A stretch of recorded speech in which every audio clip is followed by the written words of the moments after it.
This video sponsored by SPO Digital Marketing. Digital Marketing இணைந்து பணியாற்றி வருபவர்கள் கீழ்காணும் எண்ணை தொடர்பு கொள்ளவும்.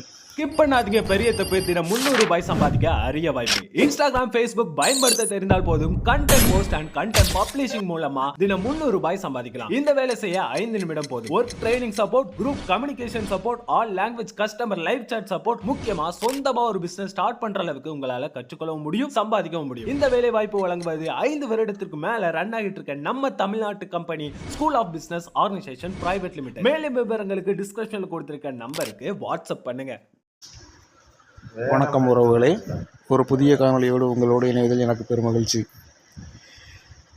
நம்ம சேனலில் தொடர்ச்சியாக விழிப்புணர்வு சார்ந்த பதிவுகளை போட்டுகிட்டே இருக்கிறோம்.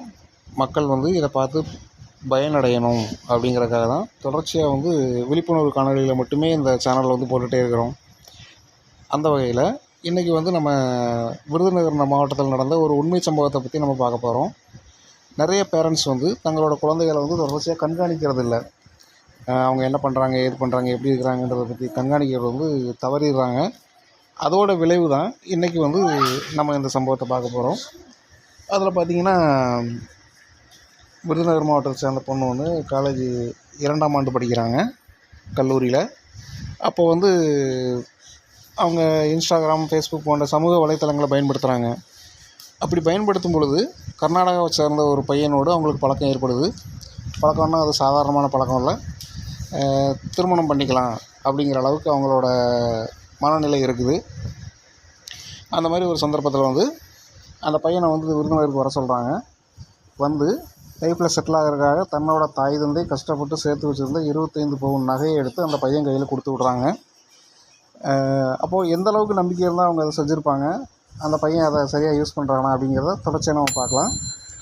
அடுத்து பார்த்திங்கன்னா, மறுபடியும் சில நாட்கள் கழித்து அதே பையன் இன்னொரு 50,000 வேணும் அப்படின்னு கேட்குறாரு. அப்போ தான் அந்த பொண்ணுக்கு எங்கேயோ பொறி தட்டுது, ஏதோ தப்பாக நடக்கிற மாதிரி ஃபீல் பண்ணுறாங்க. தன்னோட தாய் தந்தைட்டு இந்த சம்பவத்தை சொல்கிறாங்க. இந்த மாதிரி ஒரு பையனுக்கு நான் கொடுத்துருந்தேன், அவன் மறுபடியும் 50,000 கேட்குறான் அப்படின்னு சொல்லும்போது அவங்க தாய் தந்தையோட ஆலோசனையின் பேரில் அருகில் இருக்கிற காவல் நிலையத்தில் புகார் கொடுக்குறாங்க. அப்போ காவல் நிலையத்தில் அங்கே இருக்கிற அதிகாரிகள் மறுபடியும் வர சொல்லுங்கள், நான் 50,000 தர்றேன், நீ வாங்கிக்கப்பா அப்படின்னு சொல்கிறாங்க. அதே மாதிரி இந்த பொண்ணும் வாங்கிக்கலாம் அப்படின்னு சொல்கிறாங்க.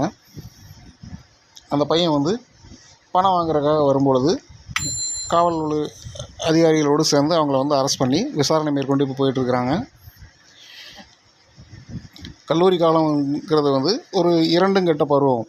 அந்த டைமில் நமக்கு நம்ம என்ன முடிவு எடுக்கிறோமோ அது ரொம்ப சரியானதுன்னு தோணும்.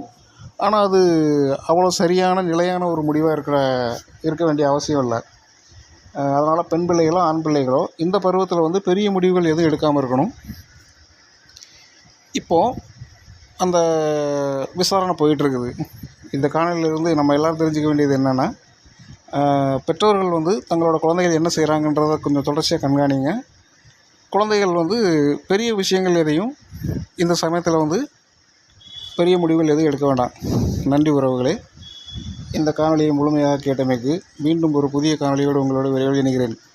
இதுவரை நம்ம சேனலை சப்ஸ்கிரைப் பண்ணுங்கள், லைக் பண்ணுங்கள், ஷேர் பண்ணுங்கள். நன்றி, வணக்கம்.